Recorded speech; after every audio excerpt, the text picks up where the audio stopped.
பிராமணர் அது எப்படி கொண்டு வந்துட்டான்னா, அந்த சொல்லுக்கு மிகப்பெரிய பெருமை எதுவும் கிடையாது. அந்த பிராமணர் என்பதே இந்த மண்ணின் உரிமையாளர்களான தமிழர்கள் வந்தேரிகளை பார்த்து அழைத்த வார்த்தை. இதுதான் என்னுடைய ஆய்வின் முடிவு.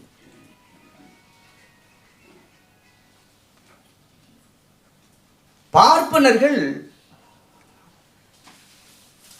என்ற சொல் தமிழ்நாட்டில் மட்டும்தான் உடைய ஒழிய மற்ற மாநிலங்களில் கிடையாது. அங்கேயும் அந்த பார்ப்பனர் சொல்ல ஆய்வு பண்ணுற போது அதை கூர்மையாக நம்ம கருத்தில் எடுத்துக்கணும். பார்ப்பனர் என்பது தூய தமிழ் சொல். இப்ப முதல்ல பிராமணர்லேருந்து வருவோம். ஆரியர்கள் அயல் நாட்டிலிருந்து பிழைப்பதற்காக இங்கு வருகிறார்கள். எப்படி வர்றாங்க? வெறுங்கையோட வர்றான். நம்ம ஆள்லாம் அது நிறைய கதைகள்லாம் ஆடு மாடெல்லாம் ஓட்டிக்கிட்டு எம்மாந்தோறும் ஆடு மாடெல்லாம் ஓட்டிக்கிட்டு வந்தோம். அதெல்லாம் சுத்தம்.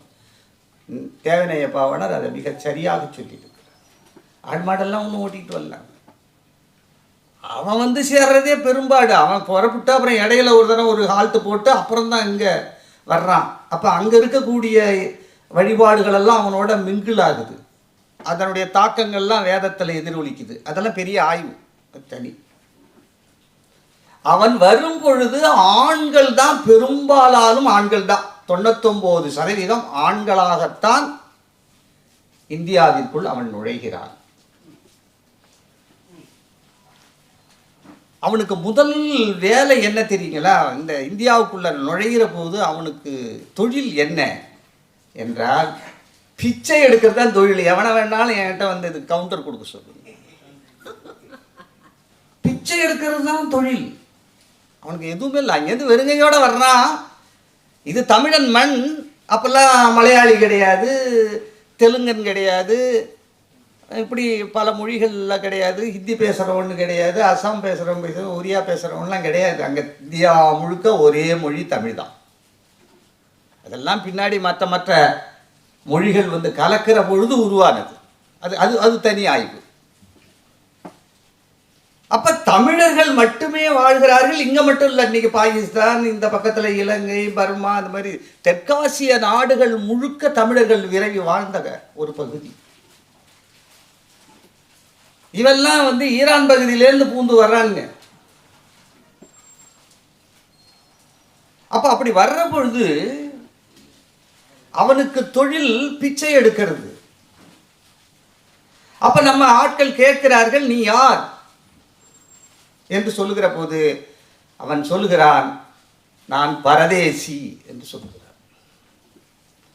பரதேசம், பரதேசி அப்படின்னா என்னன்னா, பர என்றால் பிற என்று பொருள். பரதேசி என்றால் நான் வெளிநாட்டுக்காரன். தன்னை எப்படி அறிமுகப்படுத்திக்கிறான்? அவன் வர்றான், நம்மகிட்ட என்ன வாங்கி பிழைக்கிறான்? பிச்சை எடுத்து பிழைக்கிறான். நீ யாருன்னு கேட்கிற பொழுது அவன் தன்னை எப்படி அடையாளம் படுத்திக் கொள்கிறான்? தன்னை பரதேசி என்று அடையாளப்படுத்திக் கொள்கிறான்.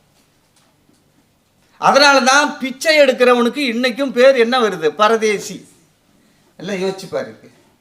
அது எல்லா பிச்சைக்காரனுக்கும் உரியதில்லை.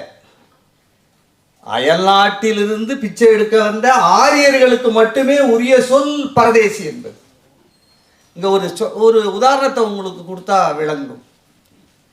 வாயில் காக்கிறதுல கூர்க்கர்கள் மிகவும் கெட்டிக்காரங்க. அப்ப நாம கூர்க்கர்களை அழைத்து வந்து வாயில் காக்கிறதுக்கு வச்சோம். இப்ப எவன் வாயில் காத்தாலும் அவனுக்கு பேர் என்னென்ன ஆயிடுச்சு? கூர்க்கா.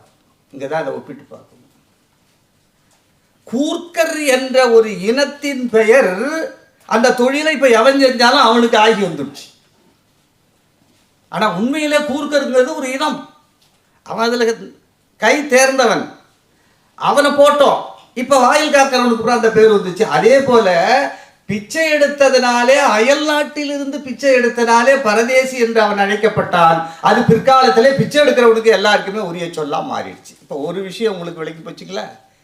அப்போ ஆரியர்கள் முதலிலே தன்னை எவ்வாறு அறிமுகப்படுத்தி கொண்டார்கள் என்று சொன்னால் பரதேசி என்று அறிமுகம் செய்து கொண்டார். சரி, வயிற்றுக்கு சோறு கிடைக்குது, பிச்சை எடுக்கிறோம். மனிதனுக்கென்ற இயல்பு உணர்வுகள் இருக்குது இல்லையா, உந்துதல்கள் இருக்கு இல்லையா, காம இச்சை இருக்குது இல்லையா, உடல் தீர்வுகள் இருக்கு இல்லையா. அப்போ அவனுக்கு என்ன தேவை? ஒரு பெண் துணை வேணும். ஆனால் அவன் யாரோட வரலன்னு சொல்லியிருக்கேன்? பெண்களோட வரல. அப்ப அவன் இங்கிருந்த மண்ணின் மக்களில் உள்ள பெண்களையே இணையாக துணையாக ஏற்று வாழ ஆரம்பித்தார். அப்ப அங்கேருந்து வரக்கூடிய ஆரிய பார்ப்பனர்கள் தங்கள் இச்சையை பூர்த்தி செய்து கொள்வதற்காகவும் இனத்தை பெருக்கிக் கொள்வதற்காகவும் இந்த மண்ணின் பெண்களை தனக்கு துணையாக ஏற்றுக்கொண்டார்கள். அப்ப அதிலிருந்து பிறக்கிற வாரிசு என்னன்னு பேரு? ஆரிய பிளஸ் தமிழ் ரெண்டுக்கும் சேர்ந்து பிறந்த கலப்பு இன பிள்ளை. இந்த வெங்கடகிருஷ்ணன் ஒரு ப்ரொஃபஸர் 2-3 வருஷத்துக்கு முன்னாடி ஒரு கருத்து சொன்னா, நீங்க கேள்விப்பட்டிருக்கலாம். எப்படி நாய்களிலே உயர்வு தாழ்வு உண்டோ அதே போல மனிதர்களிலே உயர்வு தாழ்வு உண்டு என்று சொன்னாங்க. அந்த நாயை பிடிச்சி வாங்குன்னு வாங்கினேன். ஒரு ஆடியோ போட்டேன், சற்றேற குறைய 3-4 லட்சம் வியூஸ் போயிருக்கு. நம்ம உடுமலை வடிவேல் தான் எடுத்தார் அங்க. அதுதான் அவனை கேட்டிருப்பேன், அட உண்டோம், நீ உயர்ந்தவன் சொல்ற, மனிதன்ல நீ உயர்ந்தவன் சொல்றிய, இந்தியாவில் வாழக்கூடிய 100% நீ பார்ப்பனன் சொல்றிய, ஆரியர்கள் சொல்றிய, அவன் அத்தனை பேரும் கலப்பில் பிறந்தவன். அப்புறம் ஏது அவனுக்கு ஒரிஜினாலிட்டி ஹைபிரிட்னு சொல்றிய? எப்படி? நீ தமிழச்சிக்கு பிறந்தவன். அந்த ஆரியம், அங்கிருந்து வந்த ஆரியனும் இங்க விழுந்த தமிழர்களும் தமிழ் பெண்களும் சேர்ந்து பெற்ற பிள்ளைகள். அந்த வாரிசு தான் இன்னைக்கு இருக்கிறது பூரா. அப்ப நல்ல கவனிங்க, இந்த பிராமணன் என்பதற்கு இங்கதான் உங்களுக்கு விஷயம் வருது. முதல்ல பரதேசி என்று அழைக்கப்பட்டவன் இப்பொழுது கலப்பு இனமாக மாறி அங்கங்கே சிறு சிறு குழுக்களாக வாழ தலைப்படுகிறார். அப்படி வாழ தலைப்படுகிற பொழுது முதல்ல பிச்சை எடுத்ததனால பரதேசி என்று அவனை அழைத்தவர்கள் இப்பொழுது இவன் கலப்பில் பிறந்தவர்கள் என்று அடையாளம் காட்டுவதற்காக விராமணர்கள் என்று அழைக்கிறார்கள். என்னது? விரா. விரா விரவுதல் என்றால் கலத்தல். எல்லா இடத்துலையும் விரவி கிடக்கிறது. விராமணி பல மணிகளை கலந்து கோர்த்த ஒரு மாலைக்கு விராமணின்னு பேரு. இதுதான் ரொம்ப முக்கியம். இந்த சொல்ல ஆய்வுக்கு இதுதான் முக்கியம். பலவிதமான மணிகள் இருக்கு. அந்த பலவிதமான மணிகளையும் கலந்து கோர்த்து தயாரிக்கப்பட்ட மாலைக்கு இலக்கியத்திலே என்னபடி? விராமணி என்று பெயர். எப்பவுமே நம்ம தமிழினுடைய இலக்கண மரபுப்படி வகரம் பகரமாக திரியும். வாலிபம் வாலிபம், பாலகிருஷ்ணன் பாலகிருஷ்ணன். அதே போல அதுக்கு நிறைய எக்ஸாம்பிள்ஸ் எல்லாம் கொடுத்துருக்கேன் இந்த கட்டுரையில். அதே போல விராமணர்கள் என்றால் கலப்பில் பிறந்தவர்கள். அவர்கள் என்ன? அவன் பூரா யாரு? ஒரிஜினல் கிடையாது.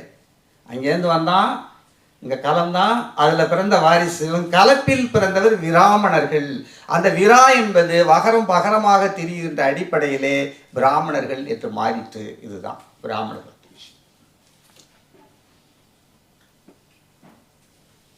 இப்போ ஒரு முக்கியமான செய்திக்கு நம்ம போவோம். இந்த பிராமணருங்கிறது பிரம்மாவனுடைய முகத்தில் பிறந்தான்.